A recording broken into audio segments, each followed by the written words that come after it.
autonome, par exemple, ou plus proche de nous, l'assistante virtuelle type Julie Lesque.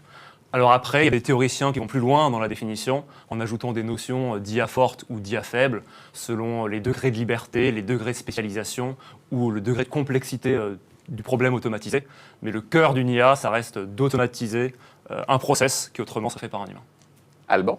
Oui, je rajouterais deux choses. L'IA, pour moi, a une importance forte sur deux aspects. La capacité à prendre une décision, comme un homme, effectivement, donc d'avoir des paramètres et de prendre cette décision, et en même temps la capacité en fait, à apprendre suite à la décision, pour parfaire justement les choix qui ont pu être faits. Donc vraiment, il y a cette capacité de faire et cette capacité d'apprendre, et je pense effectivement c'est les deux jambes effectivement, de l'IA. Romain? Moi, je prendrais ça plus sous un angle business.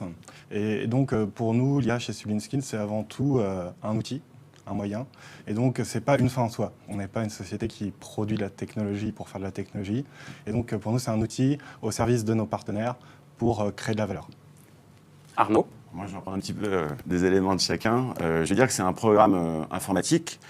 On va dire qui ne se code pas, il va plutôt s'éduquer à partir de grosses bases de données. C'est pour ça que nos amis GAFA et BATX ont un certain avantage sur nous, parce que ceux qui possèdent la data, elle est plutôt finalement pas très intelligente, mais a fait les choses beaucoup mieux que nous dans certains domaines. Exemple, diagnostiquer un cancer ou bien conduire une voiture.